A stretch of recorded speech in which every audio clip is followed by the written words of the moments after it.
Hola, hoy tenemos un mensaje para ti especial. Escúchalo completo y compártelo, que será de bendición para tu vida y para los otros que tú le envíes. Dios lo bendiga. Bueno, muy bien, ya estamos listos. ¿Cómo han estado? Muy bien, se les note con este cumpleaños mejor, ¿no? Porque cuando la iglesia cumple años, todos nosotros estamos cumpliendo años también. Entonces, qué bendición. Bueno, entonces, ¿trajeron Biblia? Perfecto. Entonces, por favor, acompáñenme a Jonás 1:3, la primera parte de ese Jonás 1:3. ¿Listos? Y vamos a ver qué es lo que el Señor quiere para nosotros en esta noche.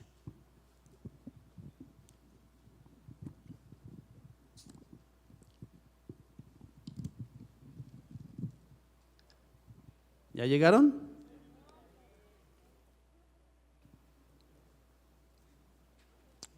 Bueno, ahí vamos, ahí va saliendo en las pantallas. De todas maneras, dice Jonás 1:3, en la parte A dice: Jonás se fue, pero en dirección a Tarsis, para huir del Señor. Padre, te alabamos, te bendecimos, amado Padre Celestial, en este momento, en esta noche bonita. Queremos colocar en tus manos, Dios, este momento, Dios, para que seas tú la lámpara a nuestros pies, para que seas tú el respaldo nuestro, Dios. Oro para que tú, Espíritu Santo, llenes mi mente y mi boca de tu palabra, Rey, y para que solamente, Dios, seas tú hablando y conquistando corazones. En el nombre de Jesús, amén, amén. Bueno, ¿quién ha leído esta historia de Jonás? Todos la hemos leído, ¿cierto? Y es una historia, digamos, con muchas cosas, ¿no? Jonás era un profeta del Señor, recibió la instrucción de ir precisamente a Nínive a proclamar esa maldad que había en ese pueblo, y que el Señor estaba por destruir precisamente por esa maldad. Y Jonás, ¿qué pasó? En su afán de huir de Dios, porque él se rebeló contra Dios, Dios le dijo: hay que ir a Nínive a esto, predique que este pueblo está al borde de ser destruido. Y Jonás, ¿qué hizo? No, tomó un barco que salía en dirección contraria a Nínive, que iba para Tarsis, y lo cogió y se fue. A partir de ese momento el barco zarpó y se fueron hacia Tarsis. Y dice la palabra de Dios que Dios envió un fuerte viento, ¿no?, sobre el barco, y se desató precisamente una gran tormenta que amenazaba al barco con destruirlo. Jonás, ni corto ni perezoso, se fue al fondo del barco, allá en lo más abajo. Y mientras estaba afuera esa tormenta y todos asustados, ¿qué hizo Jonás? Se fue a dormir, como quien dice Jonás: este no es mi problema, es su problema. ¿Se acuerdan de la canción? Se la saben, ¿no? No es mi problema, decía Jonás. Y resulta que, un momentico, todos, porque cuando Jonás llegó al barco, él contó a qué iba. Y él les contó a los marineros que él estaba huyendo de Dios. Entonces todos se dieron cuenta que el gran problema que estaba pasando en ese momento con esa tormenta era ¿de quién? De Jonás. O sea que sí había un responsable. Así que ¿qué hicieron con Jonás? Lo lanzaron al mar y la furia del mar se aplacó. A partir de ese momento todo se le volteó a Jonás. Después de que estaba ya calientico abajo del barco, durmiendo y pensando que se iba a escapar de Dios, todo se le volteó y ahí empezó lo bueno. Entonces vamos adelantándonos en Jonás 2 al siguiente capítulo 3:6, y vamos a ver qué fue lo que pasó en el momento en que Jonás cayó al agua. ¿Listo? Y a ver qué fue lo que pasó. Bueno, dice así: a lo profundo me arrojaste, al corazón mismo de los mares.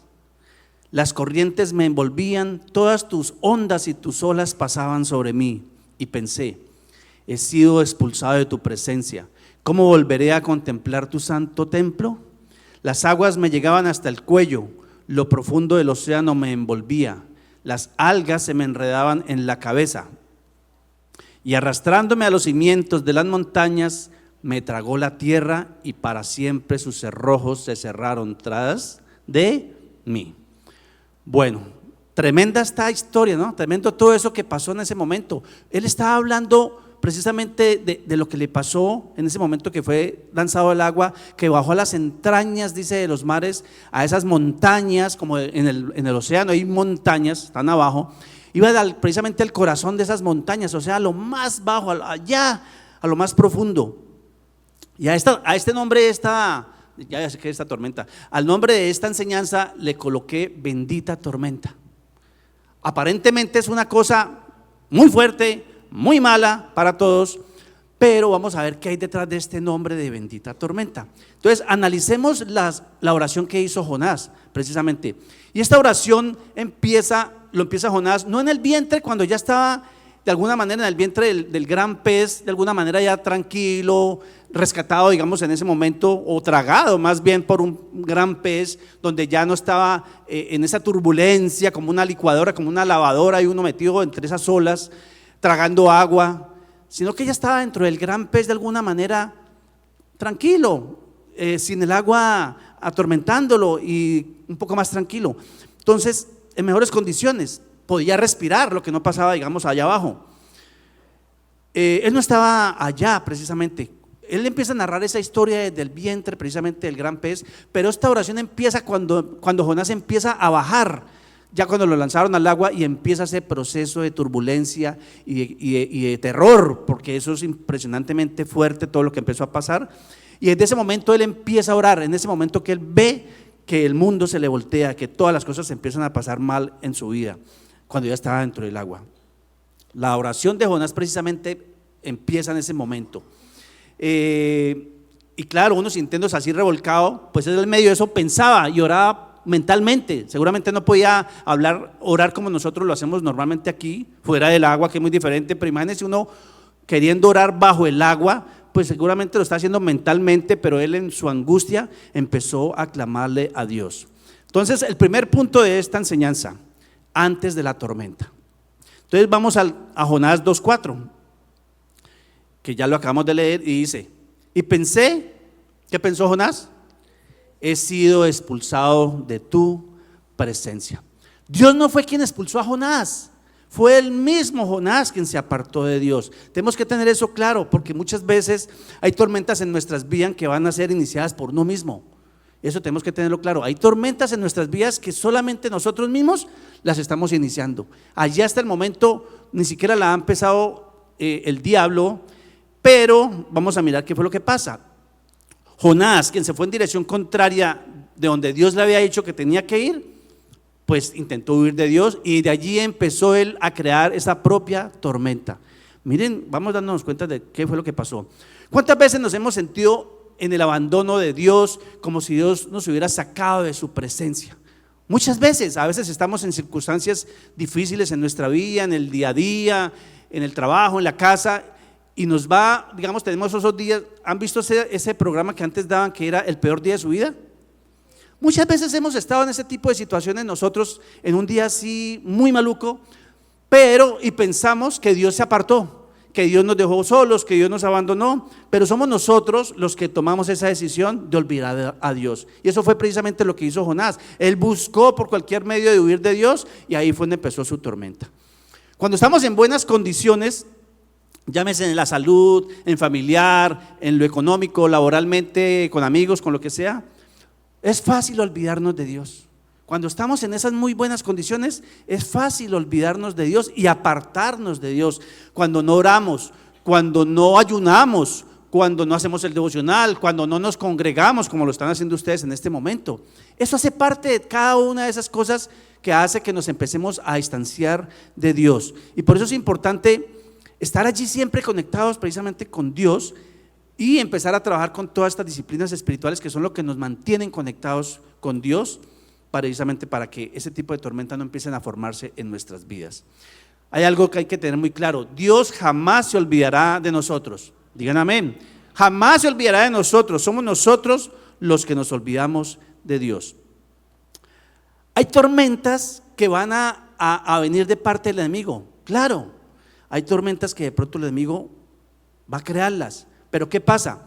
La tormenta que inició Jonás fue precisamente con su desobediencia. Él fue el que empezó esa tormenta. ¿Y qué pasó allí? Allí la continuó Satanás, el enemigo. ¿Por qué? Porque Satanás es experto ¿cómo se dice? En pescar en río revuelto.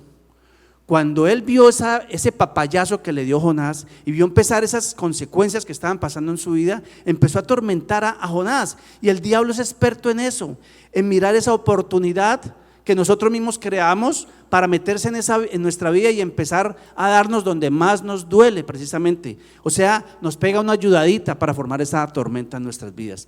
Él tiene ese olfato de dónde estamos iniciando esa tormenta, llámese discusión en la casa, llámese con nuestros hijos, llámese cualquier cosa que pase, alguien que lo cerró en la calle a uno, ya, llegó tarde, ya, empezó a maquinar unas cosas malucas. Allí es donde el enemigo va a meterse y va a empezar a crear esa tormenta gota a gota.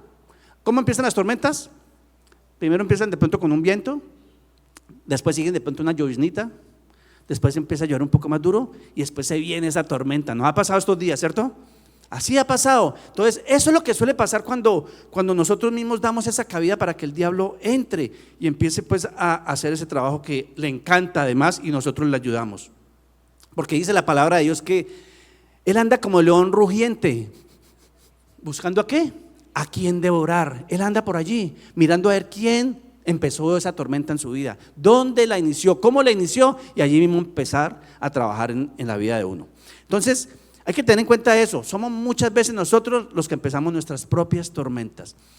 El propósito de las tormentas que viene del diablo son para destruirnos. Ese va a ser su único propósito, traer división.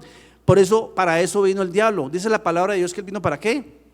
Para matar, para robar, ¿y para qué? Y para destruir. Cuando él se mete en nuestras vidas a través de esa tormenta que nosotros creamos, empieza a mirar cómo nos destruye, cómo nos daña, cómo nos mata, y empieza en su trabajo a dar fruto, digamos, negativamente. Y ahí es donde tenemos que estar muy, pero muy pendientes. Y hay tormentas, vimos que hay tormentas que vienen del hombre, hay tormentas que el diablo aprovecha, y puede ser el mismo también que empiece ese trabajo en nosotros, pero hay tormentas que van a venir directamente de Dios. ¿Cómo así? Lo acabamos de leer. Cuando Jonás se fue en el barco, ¿Dios qué hizo? Sopló un gran viento, ¿para qué? Para formar esa tormenta y empezar lo que pasó, y que ya lo vimos que fue lo que pasó. Todos estaban súper asustados, el barco se iba a hundir. O sea que cada vez que nosotros iniciamos una tormenta va a traer consecuencias a nuestro alrededor, llámese en la casa, llámese en el trabajo, llámese en la familia, los amigos. Va a haber una consecuencia alrededor, y eso es lo que estaba pasando. Por culpa de uno en el barco, todos los demás iban a perecer. Entonces imagínense tan tremendo eso. Esta tormenta que envió Dios precisamente, que fue lo que pasó en el caso de Jonás, el propósito de estas tormentas enviadas por Dios es muy contraria al propósito de las tormentas enviadas por el diablo. Las del diablo ya vimos que es ¿por qué? Por matar, robar y destruir. Y las tormentas que vienen de parte de Dios es para traernos salvación. ¿Qué diferencia, no? ¿No le damos un aplauso a Dios por esa bendición tan grande? ¿Cuántas veces nos quejamos por las circunstancias que estamos pasando? Y resulta que esa circunstancia la están enviando Dios precisamente para cuidarnos de algo. Y a veces nos molestamos por algo que pasa. Es algo tan sencillo que a veces nos molestamos porque cuando salimos de la casa se nos quedaron las llaves o se quedó la plancha prendida y nos toca volvernos. Y hay gente que se molesta por eso.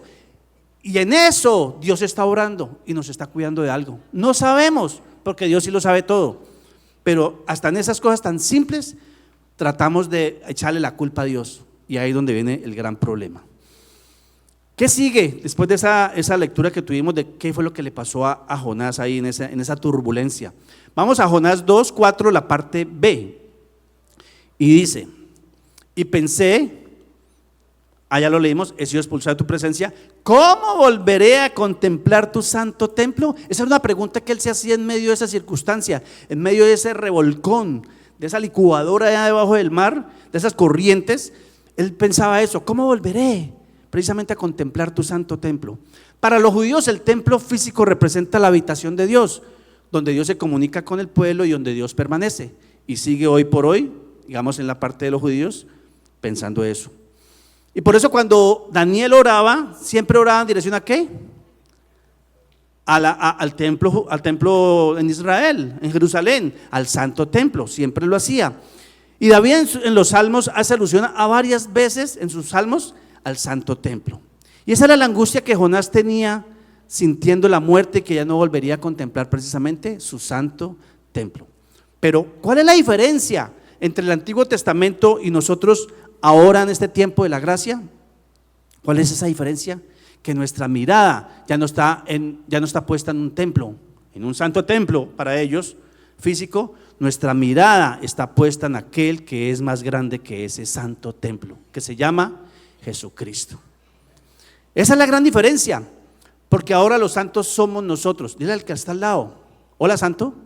Dice, es una mujer santa. Hola santo, hola santa. Somos los privilegiados, somos santos. Él nos apartó y por eso somos santos para Él. Amén. Cuando estamos en las profundidades de los problemas, cuando sentimos que la vida se nos está yendo, cuando la tormenta es tan fuerte, nos lo dice mejor Hebreos 12:2. No fijemos esa mirada en el santo templo. ¿Qué dice Hebreos 12:2? Fijemos la mirada en Jesús, el iniciador y perfeccionador de nuestra fe.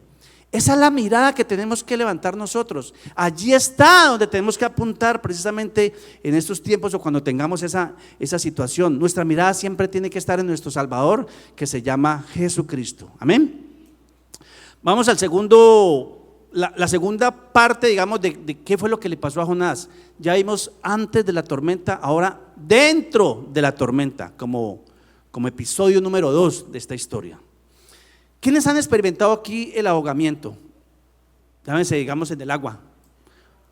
Eso es, ¿cómo les ha ido? Duro, ¿no? Yo la experimenté así de unos 9 añitos, 9 más o menos. Experimenté el ahogo. ¿Por qué? Porque mi hermano, el anterior, el menorcito, se cayó estábamos en un río y él se cayó. Estando en el borde, se fue y el agua se lo llevó. Y yo vi cómo él salía y se hundía y salía y no había nadie, y yo me tiré, así de chiquitico, por el amor de mi hermano, y me tiré. ¿Y qué hizo cuando llegué a donde él se me cogió y los dos nos hundíamos y salíamos y trague agua y trague agua? Eso es terrible. O sea, de verdad, la pura misericordia de Dios nos sacó de allí. Solamente salimos, lloramos de niños, nadie se dio cuenta. Después fue que se dieron cuenta porque nos encontraban llorando ya por fuera del río. Entonces uno siente que se muere, pero también siente que vuelve ¿a qué? A vivir cuando uno sale de esa circunstancia. Y eso precisamente es lo que estaba experimentando. Por eso miremos en Jonás 2:7 que nos dice: al sentir que se me iba la vida, él se estaba sintiendo eso. Él en medio de esa turbulencia, en medio de esa tragada de agua, ¿qué sintió él? Que se estaba muriendo. Pero en medio de eso, por eso le decía que la oración de él fue allá abajo. ¿Se acordó de quién?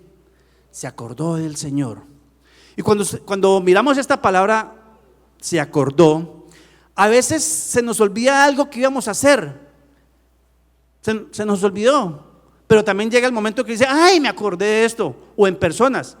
Esa no era lo que Jonás estaba refiriendo en este momento de que se acordó.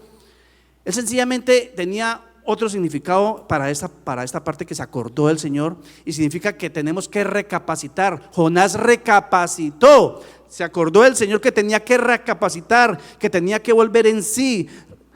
Se acordó de que tenía que arrepentirse, que eso era un principio que él tenía que hacer, porque él, como hijo de Dios, lo tenía claro. En ese momento, cuando su vida estaba al borde ya de la muerte, que es así, ahí, una persona que se está ahogando, ya se deja ir a lo último, ya se entrega.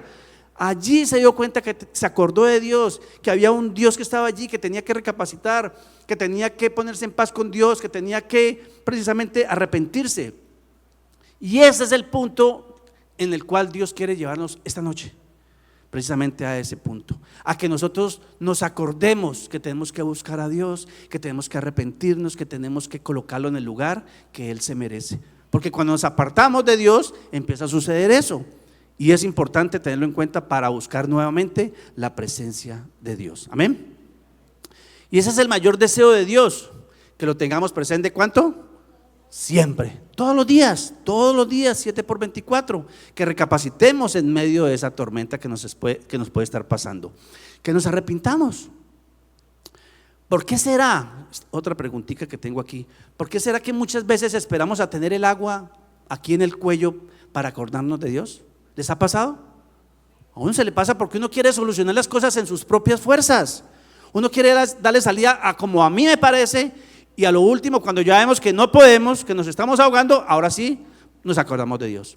Entonces hacemos las cosas al revés, y eso es lo que trae precisamente este tipo de consecuencias. Jonás 2:7b, que continúa allí, dice: y mi oración llegó hasta ti. Primero se acordó de Dios que tenía que hacer todo eso, arrepentirse, pedirle perdón, y ahí sí esa oración llegó hasta allá, hasta donde estaba Dios. En el verdadero arrepentimiento, es en el verdadero arrepentimiento donde las oraciones suben a Dios. Es en el verdadero arrepentimiento. Dios muchas veces permite que vayamos al fondo de una crisis para que nos acordemos precisamente que hay un Dios que está ahí listos para darnos la mano. ¿Cuántas veces se nos presenta una mala situación, problema, y salimos en dirección contraria como lo hizo Jonás? Se le presentó esa situación y dijo: yo me voy, me alejo de Dios, lo que más pueda. A veces actuamos de esa manera porque queremos hacer las cosas como a mí me parece, en mi propia ¿qué? En mi propia voluntad. Y ahí es donde empezamos a crear nuestra propia tormenta. Por eso, en Hebreos 4:16 dice así, Hebreos 4:16: así que acerquémonos confiadamente ¿a dónde? Al trono de la gracia para recibir ¿qué? Misericordia. El Señor va a estar siempre allí para darnos misericordia y hallar la gracia que nos ayude en el momento que más lo necesitamos. Pero tampoco esperemos cuando ya tengamos el agua al cuello para buscar de Dios.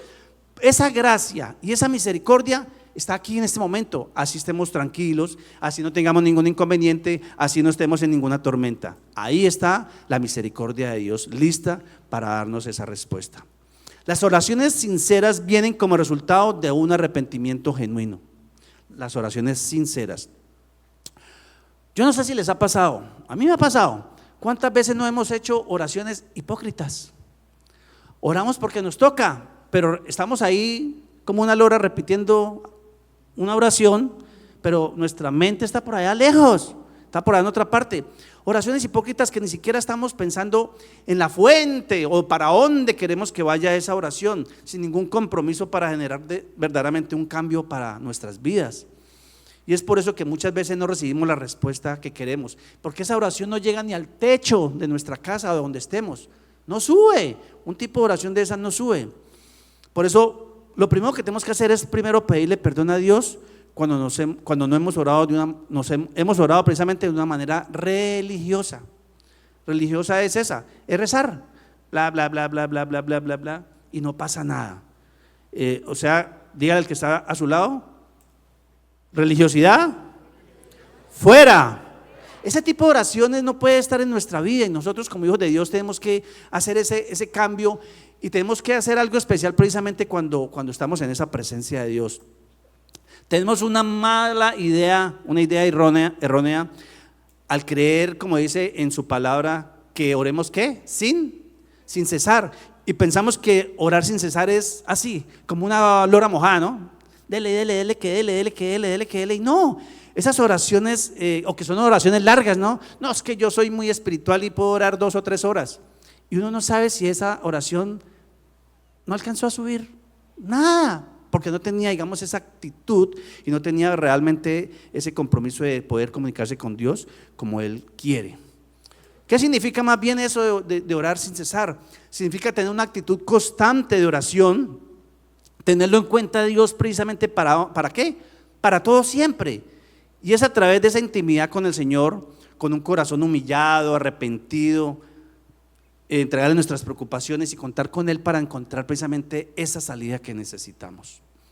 Son oraciones que tocan el corazón de Dios, ese tipo de oraciones así comprometidas, esas oraciones que hacemos y lo hacemos de tal manera que creemos y lo damos por fe, que el Señor está ahí al lado nuestro hablándole, que queremos que Él participe de lo que nos está pasando, queremos entregarle a Él el que todo lo puede.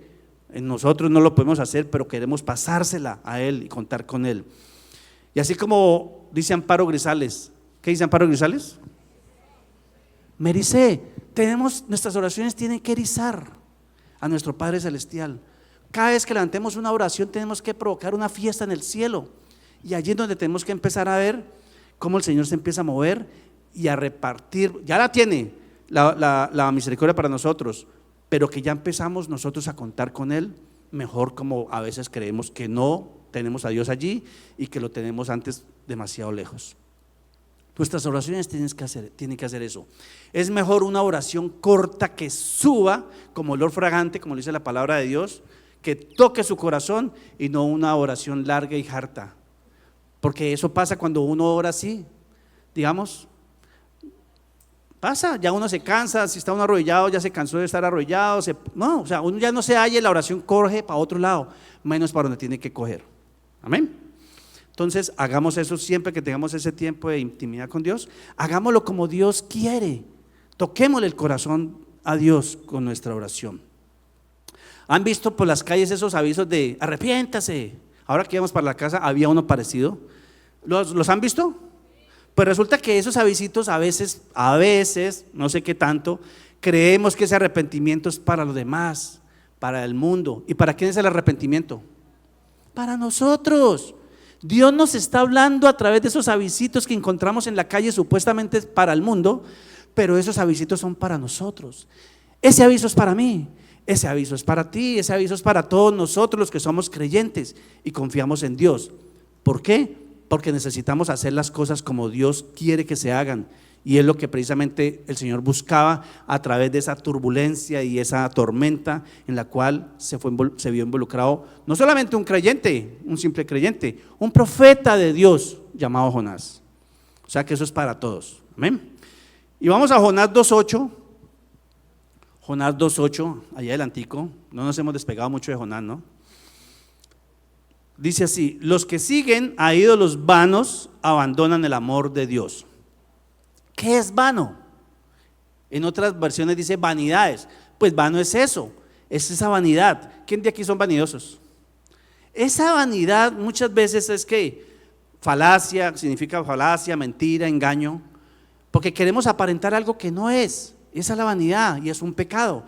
Es un pecado que consiste precisamente en confiar exclusivamente en las cosas del mundo, exclusivamente en mis cosas, en mis fuerzas, en todo lo mío, y no depender precisamente de Dios. Esa vanidad es la que nos aparta de Dios, y esa misma vanidad fue la que apartó a Jonás de su presencia. Él solito se apartó porque se sintió como esa persona arrogante. Yo soy el profeta de Dios, prácticamente yo soy la cuarta persona de la Trinidad.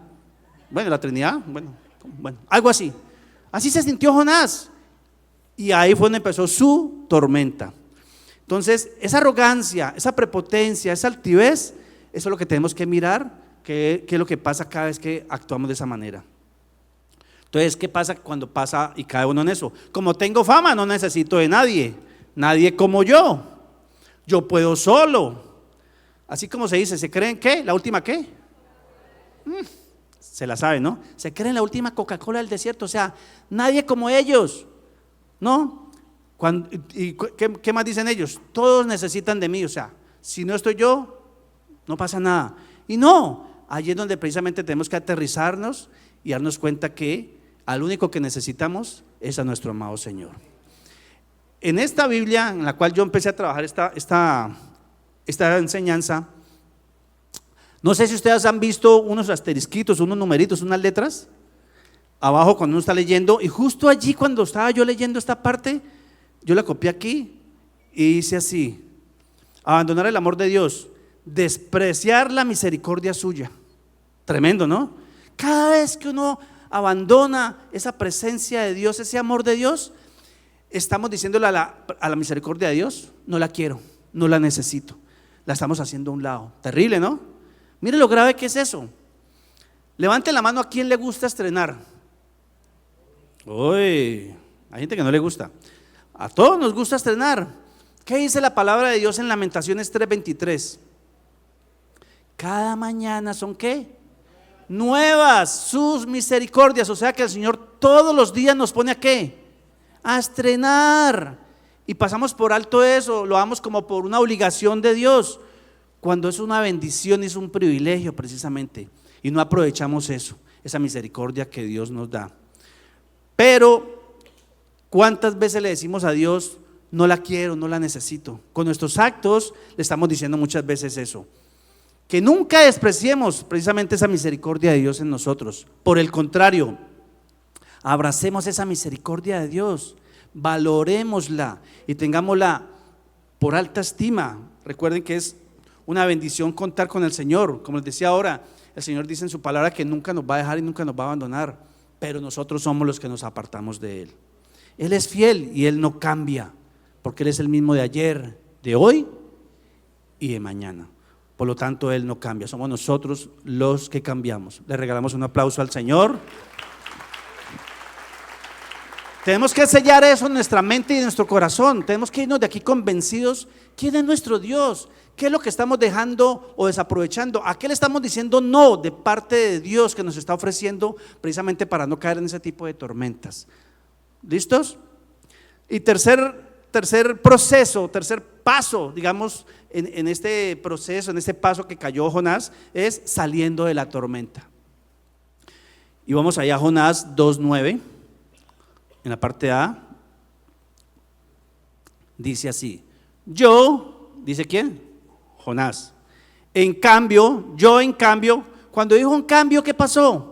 Es decir, que él ya no era como antes. ¿Sí ve cómo esa tormenta hizo que él empezara a reflexionar y a arrepentirse y a crear en él ese remordimiento y ese arrepentimiento? Entonces él dice dentro de su oración: ya no soy como antes, ya no te desprecio, ya no quiero quitarte ese primer lugar. En medio de esa situación, él empezó a orar de esa manera: te ofreceré sacrificios y cánticos de gratitud, cumpliré las promesas que te hice. ¿Hasta dónde Dios nos tiene que llevar muchas veces?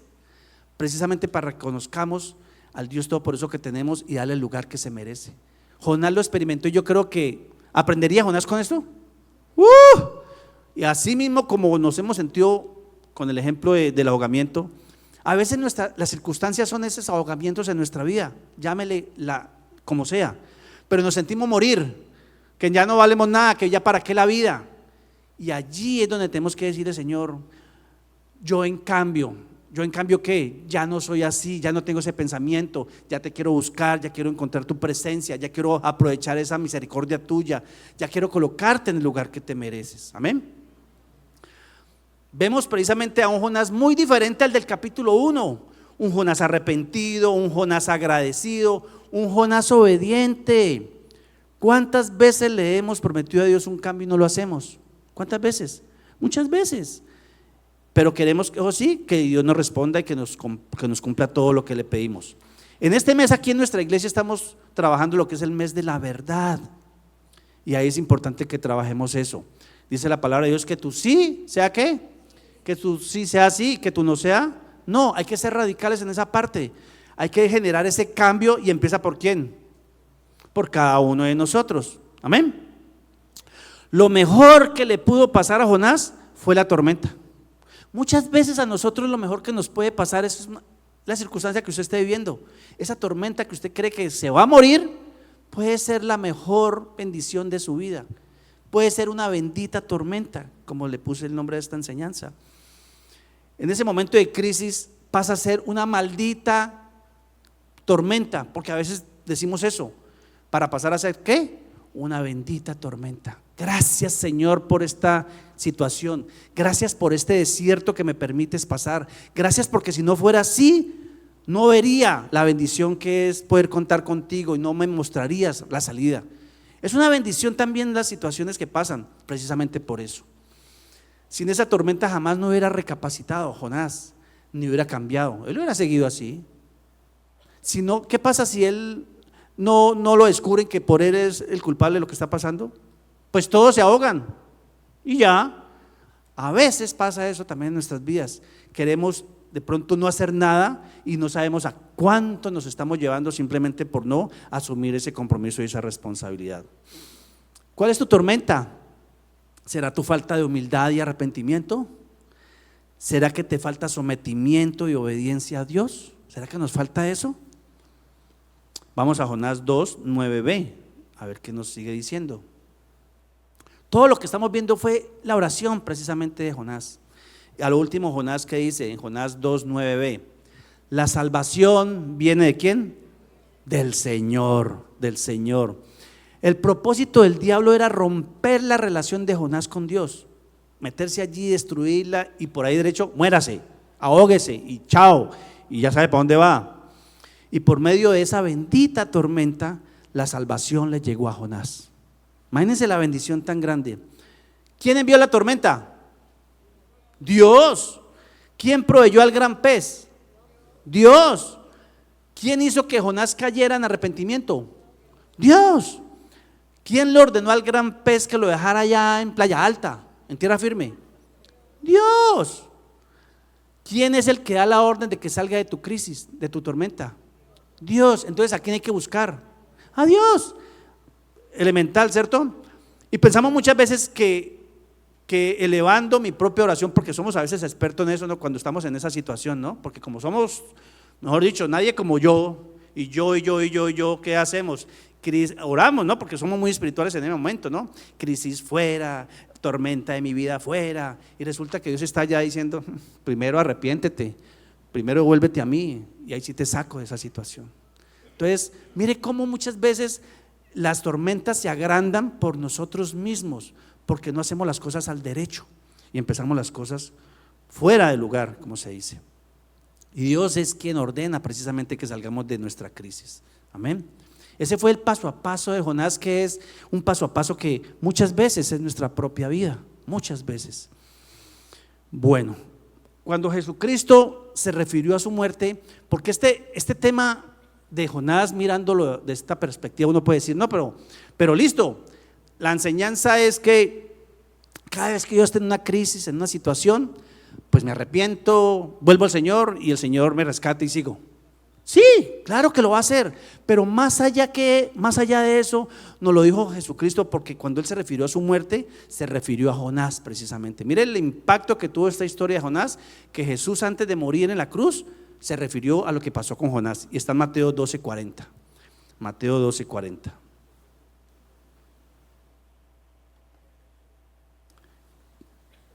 ¿Ya llegaron? Bueno, mientras llegan ahí, yo me tomo otro sorbito de agua.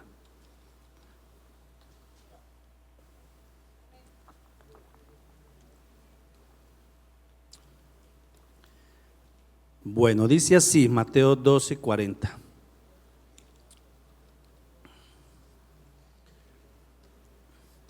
Dice así, porque así como 3 días, ahí están las pantallas también, porque así como 3 días y 3 noches estuvo Jonás en el vientre de un gran pez, también 3 días y 3 noches estará el Hijo del Hombre en las entrañas de la tierra.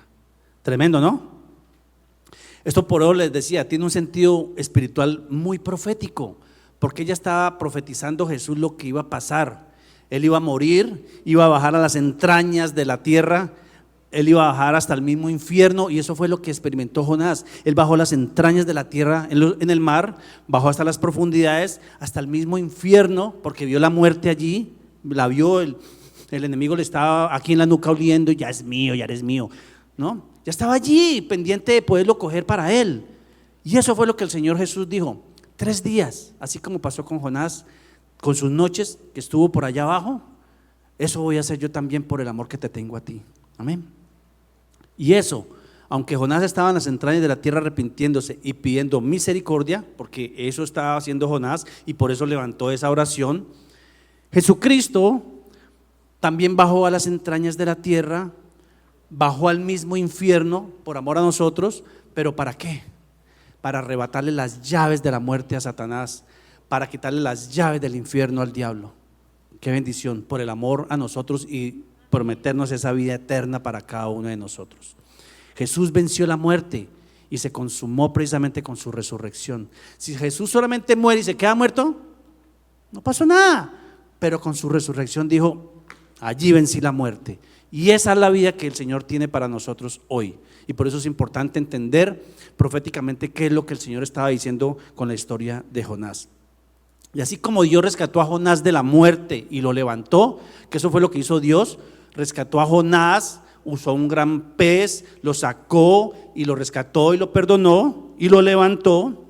Así también Jesucristo nos sacará a cada uno de nosotros y nos levantará en el momento menos esperado, pero el momento más deseado, que es ¿qué? el arrebatamiento.